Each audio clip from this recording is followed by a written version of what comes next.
యేసుక్రీస్తు నామములో మీ అందరికీ కూడా శుభములు. ముఖ్యంగా వేదికగా అలంకరించినటువంటి నా తోటి వక్తలకు జాన్ గారికి, మరి Sakshi apologetics network founder, one of the ఫౌండర్స్గా ఉంటూ మరి మా అందరికీ కూడా సహాయకరంగా ఉన్నటువంటి జాన్ గారికి, అదేవిధంగా చేరి వచ్చిన పెద్దలందరికీ కూడా ప్రభు అయిన యేసుక్రీస్తు నామములో మరొకసారి శుభములు ఇవ్వగలరు అన్న విషయాన్ని మాట్లాడుకునే సమయంలో నేను ముస్లింల పక్షముగా మాట్లాడినటువంటి వక్త యొక్క ప్రశ్నలకు సమాధానము తప్పకుండా రిబటల్ సమయంలో ఇస్తాను. అయితే నా ప్రజెంటేషన్లో ఒకవేళ ఏదైనా దానికి రిబటల్ కనిపిస్తే అది ఆయన సమాధానంగా తీసుకోవచ్చు. అయితే ఆయన వేసినటువంటి ప్రశ్నలకు నేను ఏ విధంగా అయితే సమాధానం చెప్పబద్దునే ఉన్నాను, ఇప్పుడు నేను వేయబోయే ప్రశ్నలకు కూడా మరి వక్త గారు సమాధానం చెప్పే బద్దులై ఉన్నారు. ఆ విషయాన్ని మరి సభాముఖంగా అందరికీ తెలియజేసుకుంటున్నాను. మరి హజరత్ ముహమ్మద్ గారు లేక యేసుక్రీస్తు ప్రభు నిత్య జీవానికి మార్గం ఎవరు అన్న విషయాన్ని చెప్పేటప్పుడు ప్రతి మాట సహోదరుడు చాలా విషయాలకు మరి రెఫరెన్స్ చెప్పలేదు. ముఖ్యంగా ఇస్లామిక్ రెఫరెన్సెస్ ఖురాన్లో ఉన్న రెఫరెన్సెస్ చెప్పారు, కానీ ముహమ్మద్ గారి యొక్క జీవిత చరిత్ర గురించినటువంటి ఆయన పలికిన మాటలకు రెఫరెన్సెస్ చెప్పలేదు. ఆయన ఎందుకు చెప్పలేదో మరి రిబటల్ సమయంలో చెప్పచ్చు. ఒకవేళ తీసుకున్నటువంటి ఎలాంటి పుస్తకాలను ఆయన రిఫర్ చేశారో ఆయన చెప్తే సంతోషంగా ఉంటుంది. ఎందుకంటే అదే పుస్తకాల నుంచి మనం మాట్లాడుకోవడానికి చాలా ఈజీగా ఉంటుంది అనేది నా అభిప్రాయం. అయితే నేను ఇప్పుడు మీకు ప్రజెంట్ చేయబోయే నేను చేసినటువంటి నా అవగాహన, క్రైస్తవుల అవగాహన ఏది కూడా రెఫరెన్స్ లేకుండా ఉండదు. కూర్చున్నటువంటి ముస్లిం సహోదరులు కూడా నా విన్నపం ఏంటి అంటే, మీరు మీ చేతిలో పెన్ను ఉంటే పెన్ను తీసుకుని నోట్ చేసుకోండి.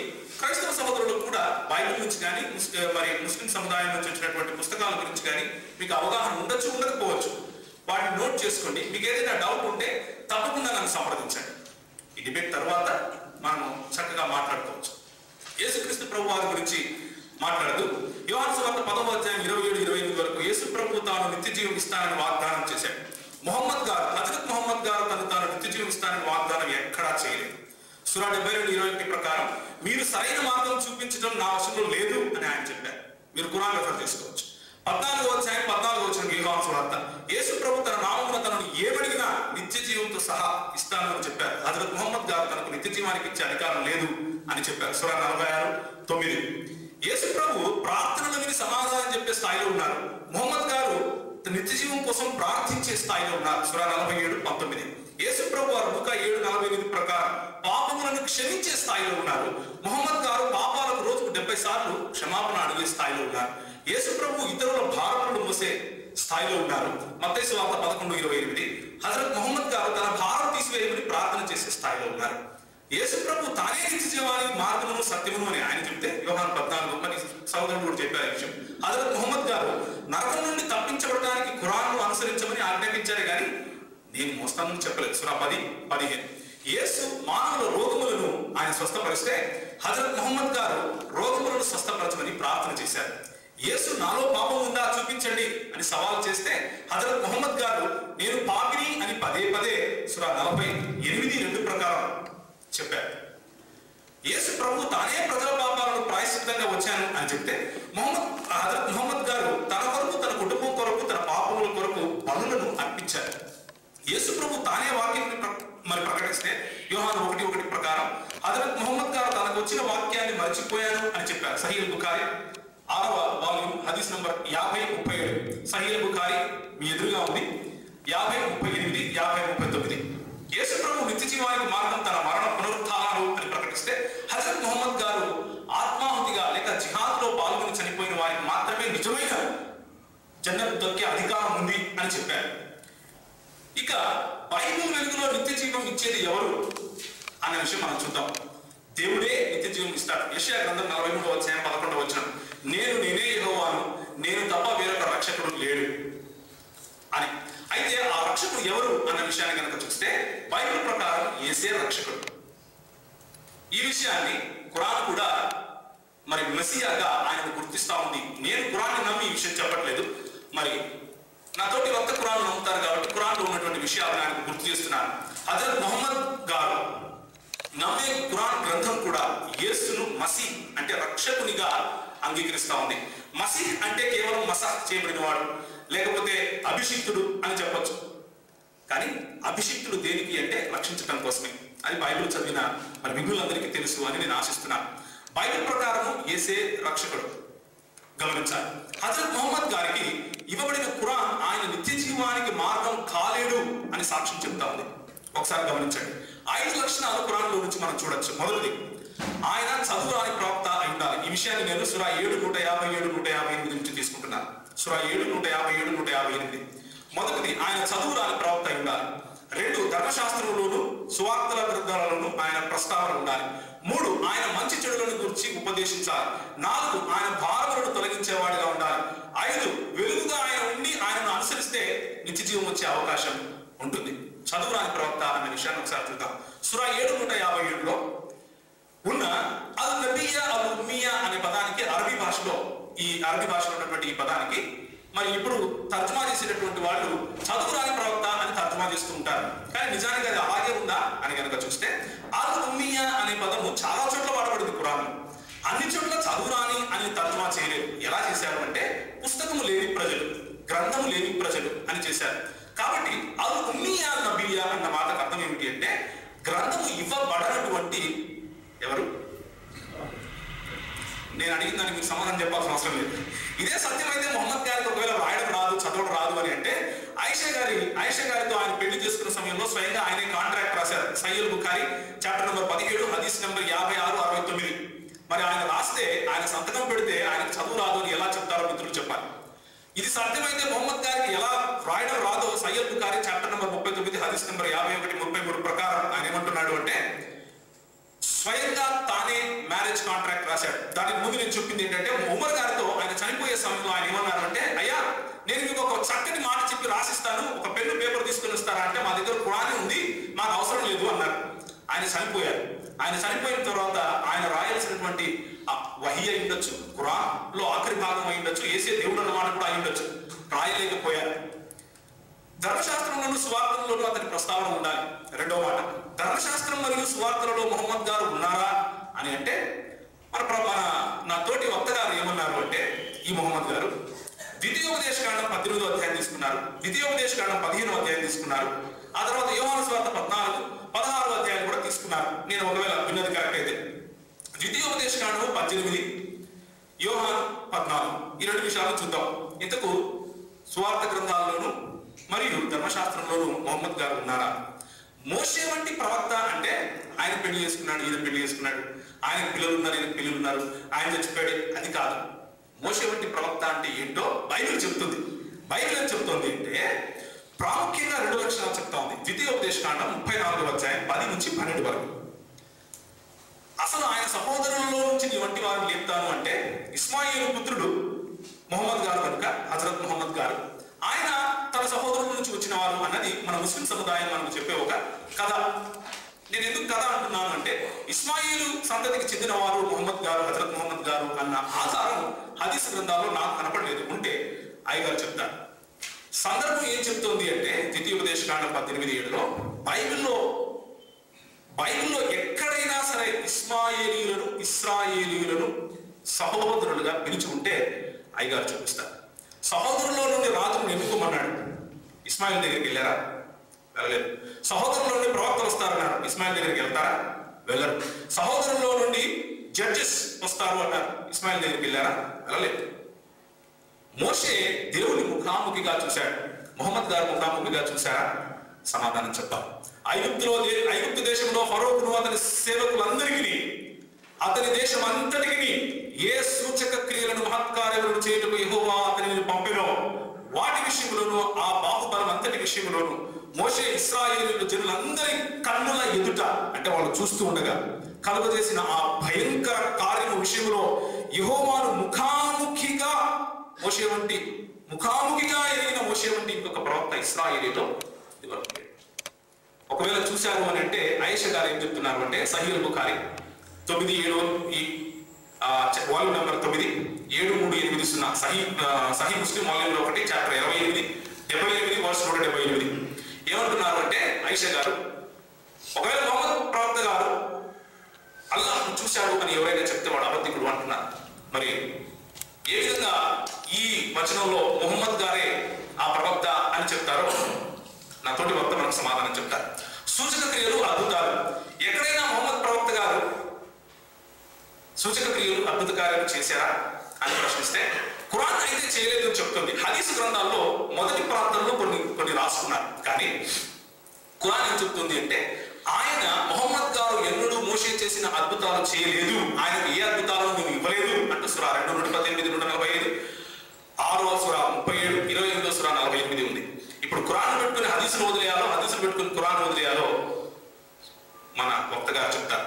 స్వార్థంలో హజరత్ మొహమ్మద్ గారు యోహాను 14:7-16 వరకు ఉన్నారు అని నాతోటి వక్త చెప్పారు. అయితే అందులో ఉన్న మాట ఏంటంటే, నేను తండ్రిని వేడుకుందును మీ యొద్ద ఎల్లప్పుడూ ఉండుటకై ఆయన వేరొక ఆదరణకర్తను అనగా సత్య స్వరూపియగు ఆత్మను మీకు అనుగ్రహించును.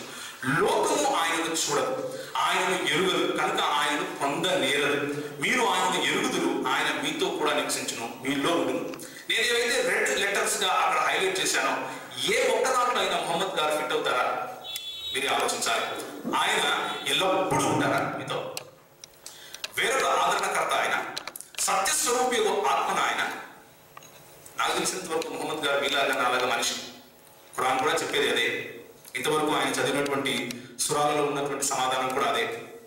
ఆయన ఎవరు చూడరు, మీరు చూశారో లేదో, మరి అప్పుడున్న వారు చూశారో లేదో, ఎరుగరు, ఎరిగారా లేదా, ఎరగకుండా నేను పుస్తకాలు ఎలా రాస్తారు, పొందనేరు, మొహమ్మద్ గారు పొందడం సాధ్యమా?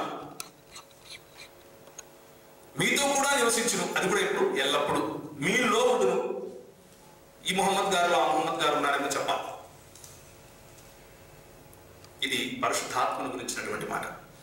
ఆయన మంచి చెడులను గురించి బోధించాలి. సూరా 11:34లో ఏమంటుంది అంటే, నిత్య జీవాన్ని గురించిన లాభ నష్టాలేమో నాకు తెలియవు అని మొహమ్మద్ గారి గురించి అల్లాహ్ గారు చెప్తున్నారు. యేసుక్రీస్తు మత్తయి 5:17, మార్కు 7:1-23 మంచి ఏదో చెడేదో తెలుసు కనుక ఆయన తన ఆజ్ఞలను ఇస్తూ తన మార్గాన్ని చెప్పారు. సూరా 3:50, 113, 114 ప్రకారం యేసు కూడా ఈ పని చేశాడని ఈ మొహమ్మద్ గారు నమ్మే ఖురాన్ కూడా చెప్తా ఉంది. ఇతరుల భారములను తొలగించాలి. సునన్ దావూద్ వాల్యూమ్ నంబర్ 3 హదీస్ నంబర్ 38-74 అక్కడ మొహమ్మద్ గారు స్వయంగా నాకు భారం ఉంది, ఆ భారం నుంచి నన్ను తప్పించు ఓ అల్లా అని ప్రార్థన చేస్తున్నారు. ఏ విధంగా మనుషుల భారం తొలగిస్తారు? సూరా 94:1-4 కూడా అదే మాట ఉంటుంది. మంత్రభారంలో సహీహ్ బుఖారీ వాల్యూమ్ నంబర్ 8 హదీస్ నంబర్ 63-91 హజరత్ మొహమ్మద్ గారి పైన ఒక చేతబడి జరిగితే ఆయన ఆ భారంలో ఉన్నట్లుగా, ఆ భారం నుంచి నన్ను తప్పించు అని అల్లా ప్రార్థన చేస్తున్నట్లుగా మీ ముందు నేను ఉంచినటువంటి హదీస్ లో ఉంది. రోజుకు 70 సార్లు నా పాప భారాన్ని తొలగించు అని ప్రార్థన చేశారు హజరత్ మొహమ్మద్ గారు. సహీహ్ బుఖారీ వాల్యూమ్ నంబర్ 8 హదీస్ నంబర్ 6307 ఆయన వెలుగై ఉండాలి. ఆయన వెలుగై ఉండగా ఆయనను వెంబడిస్తే రక్షణ వస్తుంది. ఆజాద్ చెప్పిన మాటల్లో మొదటి యోహాను గురించి తీసుకున్నారు కదా, అందులో ఈ మాట కూడా ఉంటుంది. దేవుడు యేసు వెలుగై ఉన్నాడు అని. యేసు లోకమునకు వెలుగై ఉన్నాడు. ఆయనను వెంబడించిన వారు లోకమునకు వెలుగులవుతారు. ఆయన రక్షణ నిశ్చయత మొహమ్మద్ గారికి లేనప్పుడు మీకు ఎలా నిత్య జీవానికి మార్గం ఇస్తారు? సూరా 31-34 ఆయిషా గారు అంటున్నారు, ఎవరైనా సరే, నేను పెట్టినటువంటి హదీస్ నెంబర్ అక్కడ రాయలేదు, తర్వాత ఇస్తాను మీకు, కానీ సూరా 31-34 వెలువడిన తర్వాత అక్కడ ఒకవేళ చూసుకున్నట్లయితే మనం ఈ విషయాన్ని కూడా చూస్తాం. ఎవరైనా సరే మొహమ్మద్ గారికి జరగబోయేది తెలుసు అని చెబితే వాడు అబద్ధికుడు అని చెప్తున్నారు. ఎలా ఆయనకు తెలుస్తుంది ఆయన నిత్య జీవం వచ్చిందని? పోనీ అది వద్దంటారా? సహీహ్ బుఖారీ వాల్యూమ్ నంబర్ 5 హదీస్ నంబర్ 39-29 అక్కడ మనం కనుక చూసినట్లయితే ఇదే మాట, నాకు నిశ్చయత లేదు అని ఆయన స్వయంగా చెప్తున్నారు. నేను ప్రవక్తనైనా సరే అల్లాహ్ నన్నేం చేస్తాడో నాకే తెలియదు అంటూ సహీహ్ బుఖారీ వాల్యూమ్ నంబర్ 5 హదీస్ నంబర్ 39-29 ఉంది. నేను ప్రవక్తనైనా సరే అల్లాహ్ నాకేం చేస్తాడో నాకే తెలియదు అని ఆయన అంటుంటే, మీరు వచ్చి నాకేం చెప్తున్నారు అంటే, ఆయన మాట వింటే మీరు ఏమవుతుందో మీకు తెలుస్తుంది అంటున్నారు. ఎలా తెలుస్తుంది? ఈ మొహమ్మద్ గారు సమాధానం చెప్పాలి. ఖురాన్ వెలుగులో మొహమ్మద్ గారు నిత్య జీవానికి మార్గమా అని చూస్తే 5 క్రైటీరియాలు మనం చూసాం.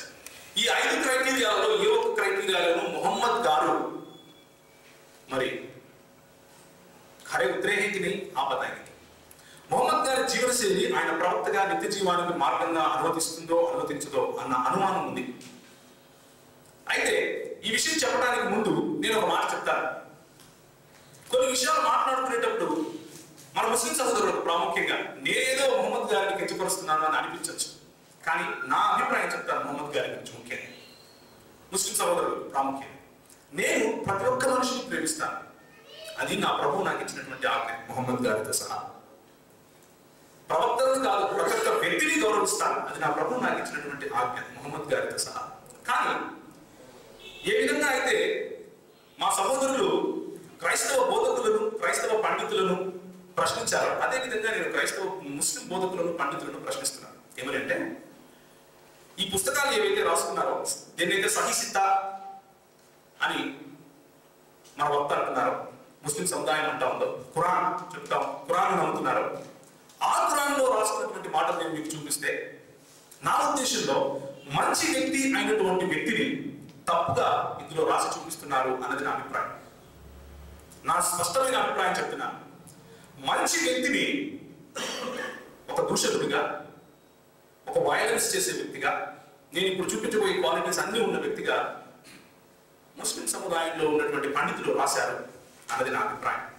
తప్పకుండా ప్రవక్త అయి ఉంటే ఆయన మంచివాడై ఉంటాడు. ప్రవక్త అయి ఉంటే ఆయన తప్పకుండా దైవాన్ని అనుసరించేవాడై ఉంటాడు. యేసు ప్రభు వారు చూపించినటువంటి మార్గంలో నడిచి ఉంటారు అన్నది నా అభిప్రాయం. కానీ ఆయన మరణానంతరం 200 సంవత్సరాల వరకు రాసుకుంటూ వస్తున్నటువంటి ఈ పుస్తకాలు ఆయనను భ్రష్టపట్టించేట్లుగా మాట్లాడుతున్నాయి అన్నది నా అభిప్రాయం. మార్కు సువార్త ఒకసారి చూడండి. తనకు దయ్యం పట్టిందనుకుని నమ్మారు మొహమ్మద్ గారు. దయ్యం పట్టిన వారిని వినిపించారు యేసు ప్రభు. మాటి మాటికి ఆత్మహత్య ప్రయత్నం చేశారు మొహమ్మద్ గారు. ప్రజలు నిత్య జీవం కొరకు తాను బలిగా అర్పించుకున్నాడు యేసు ప్రభు. నేను మీ ముందు ఉంచినటువంటిది ఈ హదీస్. ఆయనకు వహీనాన్ని ప్రతిసారి ఆయన ఆత్మహత్య ప్రయత్నం చేశారు. సాతాను ప్రభావంలో ఉండగా ఖురాన్ ప్రత్యక్షతను వల్లించారు మొహమ్మద్ గారు. నేను చెప్పట్లేదు, ఇబ్న్ ఇషాక్. నేను ఎందుకు ఇబ్న్ ఇషాక్ చూపిస్తున్నాను అంటే, హజరత్ మొహమ్మద్ గారి జీవిత చరిత్రను సహోదరుడు చెప్పారు, కానీ ఎక్కడి నుంచి చెప్పారో చెప్పట్లేదు. ఒకవేళ ఇబ్న్ ఇషాక్ కాకుండా వేరే పుస్తకం అయితే అందులో నుంచి కూడా రెఫరెన్స్ చూపించవచ్చు. తండ్రి మాటలను మాత్రమే పలికాడు యేసు ప్రభు. చేతబడి చేత పీడింపబడ్డారు మొహమ్మద్ గారు. సహీహ్ బుఖారీ 7 పేజీ 324. సాతాను పైన, శత్రువు పైన అధికారం ఇచ్చారు యేసు ప్రభు. దొంగతనంపై తన రాజ్యం కట్టుకున్నారు అని నేను కాదు, ముస్లిం పండితులు చెప్తున్నారు. ఇబ్న్ ఇషాక్ తన ప్రవక్త తన ప్రక్కన సిలువ వేయబడినటువంటి దొంగను కూడా క్షమించారు యేసు ప్రభు. మదీనాలో శాంతియుతంగా ఉండగల సమయంలో ఆయన మక్కాతో యుద్ధాన్ని తలపెట్టారు హజరత్ మొహమ్మద్ గారు, ఇబ్న్ ఇషాక్. కానీ కలవరపడే సమయంలో కూడా తన శాంతిని తన అనుచరులకు ఇచ్చారు యేసు ప్రభు. తన మతాన్ని విశ్వసించినందుకు ప్రజలను చంపమని మొహమ్మద్ గారు ఆజ్ఞాపించారు. నా విషయమే మిమ్మల్ని దూషిస్తే మీరు ధన్యులు అని యేసు ప్రభు చెప్పారు. వందలాది యూదులను ఊచకోత పోయించారు మొహమ్మద్ గారు, ఇబ్న్ ఇషాక్. తనను హింసించిన వారిని కూడా క్షమించారు యేసు ప్రభు. తమ తండ్రి విడిచిన ప్రతి ఒక్కరిని, తమ మతం విడిచిన ప్రతి ఒక్కరిని చంపమని ఆజ్ఞాపించారు మొహమ్మద్ గారు. సహీహ్ బుఖారీ 9 హదీస్ నంబర్ 68-79. నశించిన వాడిని వెదికి రక్షించడానికి వచ్చారు యేసు ప్రభు. హింసతో ప్రపంచాన్ని స్వాధీనపరచుకోమన్నారు మొహమ్మద్ గారు. సూరా 9:29. సహీహ్ ముస్లిం చాప్టర్ 5 హదీస్ 28-89.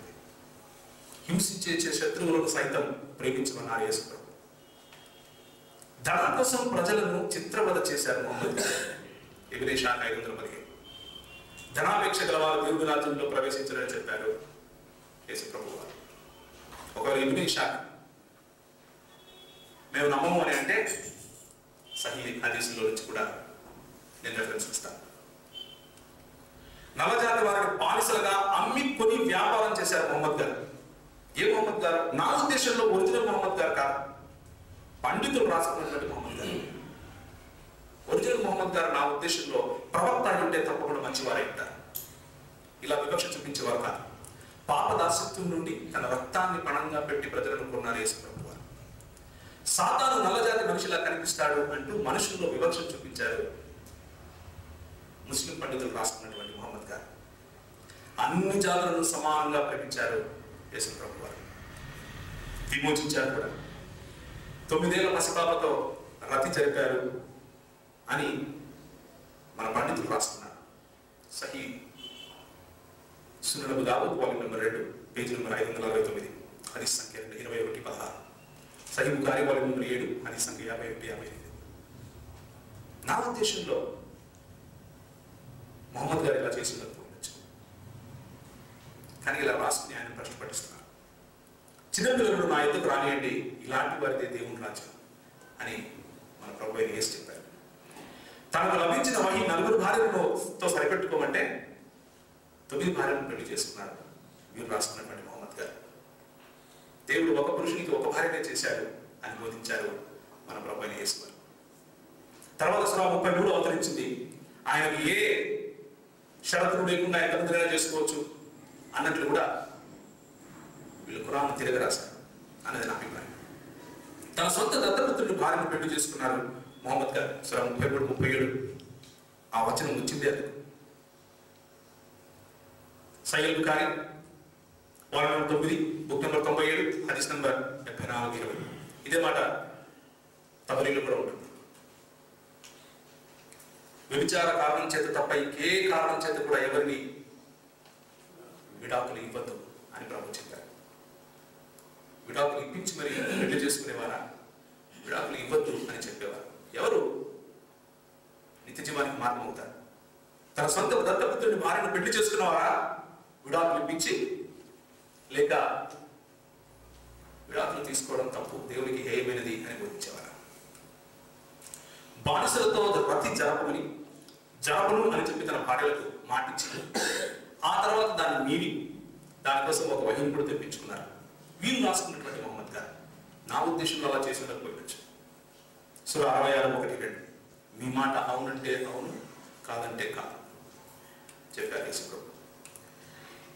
ఇచ్చేసిన అందమైన బానిసలు ఎవరో వచ్చి ఆమె అందంగా ఉంది, నీకే సెట్ అవుతుంది అంటే తీసుకురా అన్నారు. Ibn Isha 466 page. Sahih Bukhari volume number 5 హదీస్ నెంబర్ 4200.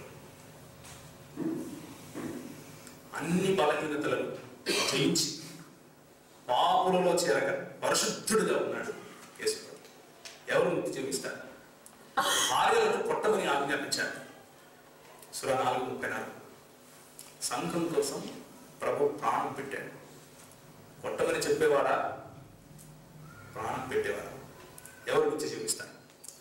ఆడవారు మూర్ఖులని, వారి సాక్ష్యం చెల్లదని, సగమేనని ముహమ్మద్ గారు సూరా 2:262లో 4:34లో సహీహ్ బుఖారీ 3వ వాల్యూమ్ హదీస్ నెంబర్ 26-58 ప్రకారం ఆయన చెప్పారు. ఇలాంటి వివక్ష చూపిన వారా, లేక స్త్రీ సాక్ష్యం విననందుకు తన శిష్యులను వారి హృదయ కాఠిన్యాన్ని గద్దించారు యేసు ప్రభు. ఆయన నిత్య జీవిస్తాడు. విగ్రహారాధన ప్రోత్సహించారు మొహమ్మద్ గారు. ఇంతవరకు ఈ మొహమ్మద్ గారు అన్నారు కాబా గృహంలో 300 చిల్లర విగ్రహాలు ఉండేవి. ఇప్పుడేమయ్యాయి? ఇప్పుడు ఎందుకు సఫా మర్వా కొండల మధ్య పరిగెడుతున్నారు? ఎందుకు సఫా మర్వా కొండలను ఏదో ఆరాధించినట్లుగా కాబా చుట్టూ తిరుగుతున్నారు? ఎందుకు నగరాతికి ముద్దు పెట్టుకుంటున్నారు? ఇవన్నీ మొహమ్మద్ గారు నేర్పించినవి కాదా? వీరు రాసుకున్నటువంటి మొహమ్మద్ గారు. నా ఉద్దేశం ప్రకారం ఆనాడు బైబిల్ నమ్మేవారు తప్పకుండా మొహమ్మద్ గారికి ఈ విషయాలను చెప్పుకుంటారు. కానీ తమ సొంత దురాశ చొప్పున వారి సొంత ఆలోచనలను ఈ పుస్తకాలను నింపారు ముస్లిం పండితులు.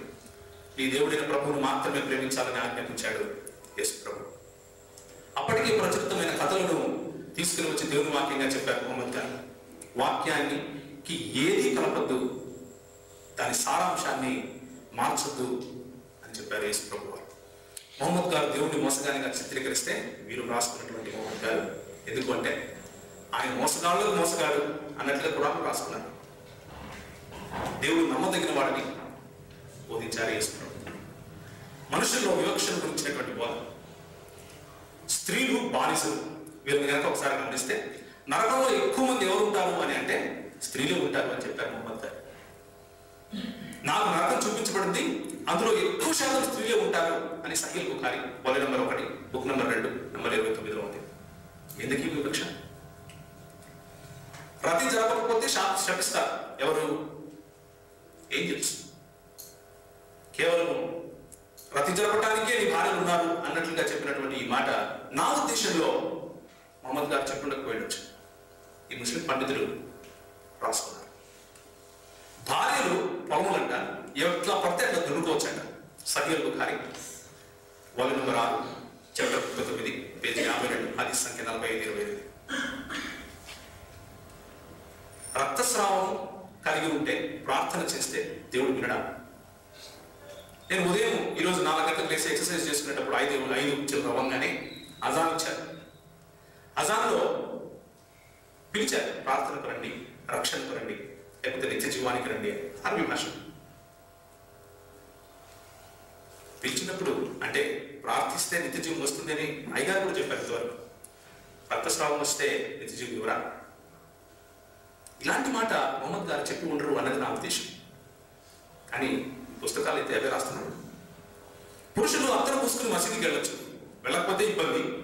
కానీ స్త్రీలు అత్తరు పూసుకుంటే మాత్రం తప్ప. ఎందుకు ఈ వివక్ష? పురుషులను స్త్రీలను ఇద్దరిని సమానంగా ప్రేమించారు యేసు. స్త్రీలను శపించడం సునన్ అబూ దావూద్ వాల్యూమ్ నెంబర్ 3 హదీస్ సంఖ్య 40, 86, 40, 88. ఇంతవరకు చెప్పాను కదా, దానికి అది రెఫరెన్స్, ఋతుస్రావంకు రెఫరెన్స్. సహీహ్ ముస్లిం వాల్యూమ్ 1 చాప్టర్ 14 హదీస్ 333. ఇస్లామీ సాహిత్యంలో చిత్రీకరించబడిన మొహమ్మద్ గారు అయేషాను స్వయంగా ఆయనే కొట్టారు. చూడండి సహీహ్ ముస్లిం. నా ఉద్దేశంలో మొహమ్మద్ గారు ఇలా చేశారు. కానీ ఈ బోధకులు ఇలా రాసుకుంటున్నారు. ఎందుకు రాసుకున్నారో సమాధానం చెప్తారు. మనుషులలో వివక్షత గురించి బోధ సహీహ్ ముస్లిం 10:57. యూదులు క్రైస్తవులు అత్యంత నికృష్టమైన జీవులంట. యూదులు క్రైస్తవులు అత్యంత నికృష్టులైన జీవులు. హవారిజులు అత్యంత నికృష్టమైన సృష్టి. సృష్టించేది దేవుడైతే నికృష్టమైన మాట ఎందుకు సృష్టిస్తాడు? ఇలాంటి మాటలు ప్రవక్త చెప్తాడు. నా ఉద్దేశంలో చెప్పుండకపోవచ్చు. ఈ బోధకులు అలా రాసుకుంటున్నారు. యుద్ధ బానిసలను మానవంతం చేయండి అని ఎవరైనా చెప్తారా ప్రవక్తలు? నా ఉద్దేశంలో మొహమ్మద్ గారు చెప్పుండకపోవచ్చు. కానీ సహీహ్ బుఖారీ వాల్యూమ్ నెంబర్ 7 హదీస్ 52-10. యుద్ధ బానిసలతో ఫైటర్స్ ఇంటరప్టర్స్ అంటే వారికి గర్భం రాకుండా ఆఖరి సమయంలో పురుష మర్మాంగాన్ని బయటికి తీసేయండి అని చెప్పే ఒక బోధ. ఇలా చేస్తూ ఉంటే మొహమ్మద్ గారు అన్నారు, హజరత్ మొహమ్మద్ గారు వీరి ప్రకారం అలా ఏం లేదండి, అల్లాహ్ ఎవరినైతే సృష్టించాలనుకున్నాడు, ఎవరినైతే తీసుకుని రావాలనుకున్నాడు ఈ లోకంలోకి ఎలాగైనా తీసుకొస్తాడు, మీరు కానివ్వండి అన్నాడు. అలా చేస్తారు మొహమ్మద్ గారు? చేసి ఉండరు. నా ఉద్దేశం చేసి ఉండకపోయిండొచ్చు. కానీ మొహమ్మద్ గారి మరణానంతరం 200 సంవత్సరాల వరకు రాసుకున్నటువంటి పుస్తకాలలో మొహమ్మద్ గారిని ఇలా చిత్రీకరిస్తున్నారు ముస్లింలు. యుద్ధ బానిసలను మానభంగం చేయండి సహీహ్ బుఖారీ వాల్యూమ్ నెంబర్ 3 హదీస్ 25-42. కొందరు అడుగుతారు, ఎక్కడుంది అక్కడ మానభంగం అన్న పదం? నేను మీ ఊరికి వచ్చి ఒక 1000 మందిని అందరినీ చంపేసి నిన్ను అక్కడ కట్టేసి నీ భార్యను తీసుకెళ్ళి పడుకుందాం రా అంటే దాన్ని మానభంగం అంటే ఏమంటారు? ఆమె సరే అని వస్తుందా? రాదు. దీన్ని తెలుగు భాషలో అయితే మానభంగం అని అంటారు. ఈరోజు అది జరగట్లేదు. మొహమ్మద్ గారి సమయంలో కూడా అది జరిగిండకపోయిండొచ్చు. కానీ వీరి సొంత లాభం కోసం అలా రాసుకున్నారు ముస్లిం పండితులు. యుద్ధ బానిసలను తమ సుఖాలకు పంచుకున్నారు. సహీహ్ ముస్లిం వాల్యూమ్ నెంబర్ 5 చాప్టర్ నెంబర్ 14 హదీస్ 17-55. దయ్యం చేత పీడించబడి చేతబడికి భ్రమకు లొంగి ఉన్న వీరు చిత్రీకరించుకున్నటువంటి మొహమ్మద్ గారు ఏ విధంగా నిత్య జీవానికి మార్గమవుతారు? సహీహ్ బుఖారీ వాల్యూమ్ నెంబర్ 8 హదీస్ సంఖ్య 63-91. కానీ ఎంతగా ఆయన భ్రమకు గురయ్యారు అంటే భార్యలతో కలవకపోయినప్పటికీ కలిశాను అని అనుకున్నారు. నిత్య జీవానికి నేనే మార్గం అని ఆ భ్రమలో కూడా చెప్పిండొచ్చు కదా. సహీహ్ బుఖారీ వాల్యూమ్ నెంబర్ 7 హదీస్ సంఖ్య 57-65. ఈయన పైన చేతబడి చేయబడింది అంటూ ఒక 2 దేవదూతలు వచ్చి చెప్పారు. ఒకరు తల దగ్గర, ఒకరు తల దగ్గర కూర్చుని మాట్లాడదు అన్నారు. ఈయనకు చేతబడి చేయబడిందంట. ఎవరు చేశారు? ఫలానా యూదుడు చేశాడు. ఎక్కడుంది? ఆయన అనేది ఎందుకు తీసుకుని చేశారు? ఫలానా బావిలో ఉంది అంటే పరిగెత్తుకెళ్ళి అక్కడ చూస్తే అక్కడ ఉంది. చేతబడి చేస్తే చేతబడి ఎవరి పైనైతే అది పని చేసిందో ఆయన ఎలా నిత్య జీవిస్తారు? మిమ్మల్ని ఎలా చేతబడి నుంచి రక్షిస్తారు? ఆత్మహత్య యత్నం చేశారు. నేను ఇంతకు చెప్పినట్లుగా సహీహ్ బుఖారీ వాల్యూమ్ నంబర్ 9 హదీస్ 69-82.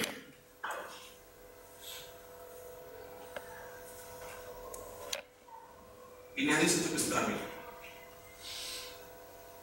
మత మార్పిడి చేయడం కోసం హింసను ప్రోత్సహించారు వీరు చిత్రీకరించినటువంటి మొహమ్మద్ గారు. ఆయన ఎలా నిత్య జీవం ఇస్తారు? సహీహ్ ముస్లిం చాప్టర్ 8-20 హదీస్. ప్రార్థన రాకపోతే ఇల్లు కాల్ చేయండి అన్నారు. ఎలా నిత్య జీవిస్తారు? Sunan Abu Dawood volume number 1 chapter number 197 హదీస్ సంఖ్య 548 ఎదురుగానే ఉంది. మతం వదిలేసిన వాడిని క్రూరంగా చంపండి అన్నాడు.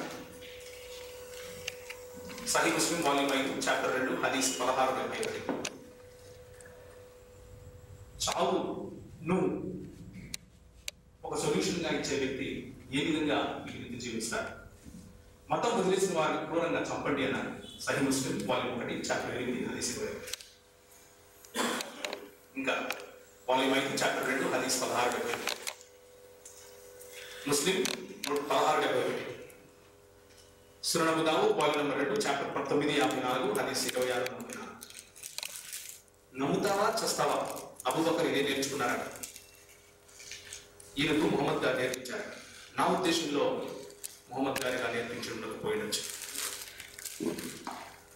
కానీ ముస్లిం పండితులు ఆయనను ప్రశ్నిస్తున్నారు. సహీహ్ బుఖారీ వాల్యూమ్ 2 హదీస్ 13-99. నమ్ముతావా చస్తావా? మొహమ్మద్ గారు నేర్పించింది ఇదే అంటూ సునన్ అబూ దావూద్ వాల్యూమ్ 2 హదీస్ 15-51 చెప్తాను. మొహమ్మద్ గారు చేసింది ఇదే. సహీహ్ బుఖారీ వాల్యూమ్ 1 హదీస్ 25. అరేబియాలో ఉన్నటువంటి వారిని చంపేంత వరకు వారు ముస్లింలన్నా అవ్వాలి, అరేబియా విడిచిపెట్టున్నా వెళ్ళాలి, లేకపోతే చనిపోవాలి.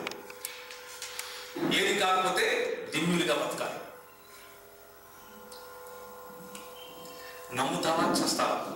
మాటి మాటికి చేయాలనుకున్నది ఇదే. ఆయన అన్నారు, నా వశంలో ఉంటే ఎన్నిసార్లు చనిపోయి లేచి ఇలా వేరే వాళ్ళని చంపుతూ చనిపోవాలో అన్నిసార్లు చేయాలని నాకు ఆశగా ఉంది అని చెప్పారు మొహమ్మద్ గారు.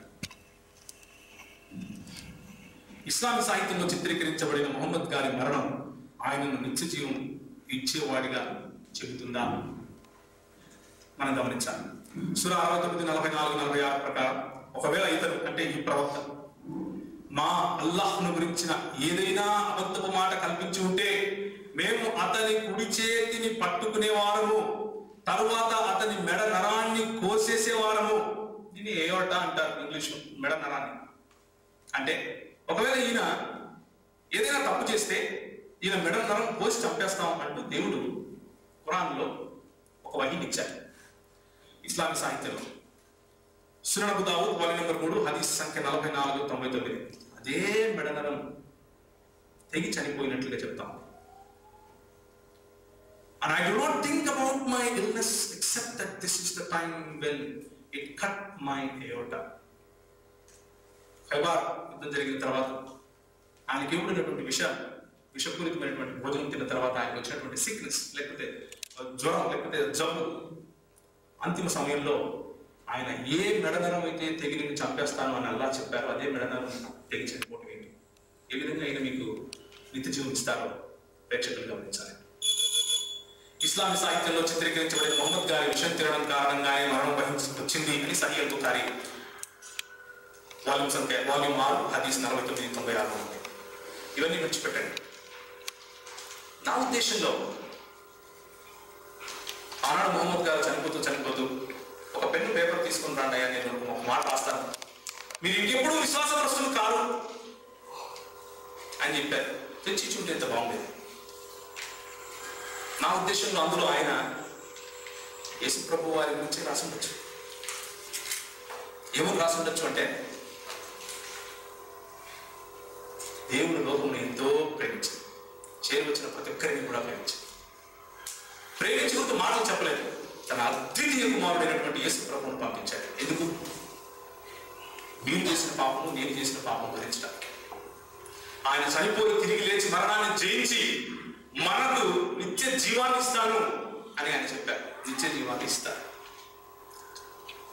మిత్రులు లేవనెత్తినటువంటి ప్రశ్నల్లో ఒకటి ఇది కూడా ఉంది. అప్పుడు ఎప్పుడో శిక్ష పడిపోతే ఇప్పుడు క్రైమ్ జరగడం ఏంటి? అయితే ఒక హదీస్ ఉంది. ఆ హదీస్ నేను మీకు చెప్తాను నెక్స్ట్ రిపీట్. అల్లాహే స్వయంగా ఆదం పుత్రులలో పాపం పెట్టాడు అని ఉంది. అల్లాహే స్వయంగా ఆదం పుత్రులు తప్పకుండా ఎంతో కొంత వ్యభిచారం చెయ్యాలి అని ఉంది. మరి దీన్ని ఎలా అర్థం చేసుకోవాలి? శిక్ష ఇప్పుడు, క్రైమ్ ఇప్పుడు. సృష్టికి ముందే క్రైమా, సృష్టి తర్వాత క్రైమా? కొంచెం ఆలోచించి ప్రశ్నించాలి. కాబట్టి ఒకరోజు మొహమ్మద్ గారు జన్నత్కు వెళ్ళి మాట్లాడుతూ ఉంటే, చూస్తూ ఉంటే ఆయన ఇలా చూశారు. హజరత్ మూసా గారు బయటకు వస్తూ వస్తూ ఆదం గారితో కొట్లాడుతున్నారు. ఏమని? నువ్వు ఆ రోజు చేసిన పాపం కారణంగానే కదా మేమంతా ఇలా ఉన్నాం. దీన్ని అర్థం ఏంటో మీరు చెప్పాలి. పాప బదిలీ లేదు అని అంటే దీని అర్థం ఈ హదీస్ యొక్క మర్మం ఏమిటో మొహమ్మద్ గారు మనకు వివరిస్తారు. నిత్య జీవానికి ఒకటే మార్గం, యేసు ప్రభువు. ఆయన నిజమైన దేవుడు, రక్షకుడు నేనే అని యెహోవా ప్రకటించాడు. ఆ రక్షకుడు ఎవరో కాదు, నేను పంపిన మెస్సియా అని చెప్పాడు. ఆ మెస్సియా ఇంకెవరో కాదు, యేసు ప్రభువు. ఆయన మాత్రమే మన పాపముల కోసం మరణించాడు. ఆయన మాత్రమే నిన్ను నన్ను రక్షించగలడు. ప్రభు ఈ మాటను దీవించాలి. ఈ వాక్యం ఎవరెవరు హృదయంలో అయితే పడిందో వారు తప్పకుండా ఒకరోజు నిత్య జీవానికి ఉన్నటువంటి తీర్పు ఎదుట నిలబడతారు. దేవుడు ప్రశ్నిస్తాడు, నీకు ఆ రోజు చెప్పాను కదా, ఏం చేశావు? What did you do with my son? ఆ రోజు సమాధానం చెప్పాలి. ఒకవేళ కూర్చున్న వారిలో ఎవరైనా సరే యేసు ప్రభువును నిత్య జీవం ఇచ్చేవాడిగా కనుక నమ్మగలిగితే ఈరోజు మీ జీవితంలోకి ఆ యేసు రాగలడు. ఆ యేసు మీ హృదయాన్ని మార్చగలడు. ఆజాద్ జీవితాన్ని మార్చిన వాడు, నా జీవితాన్ని మార్చిన వాడు మీ జీవితాన్ని మారుస్తాడు. దేవుడు ఈ మాటలను దీవించుగాక. వచ్చిన వారందరూ కూడా ఈ మాటలను మీరు గైకొన్నారు అని నేను ఆశపడుతూ నేను విశ్వసిస్తున్నాను. Thank you.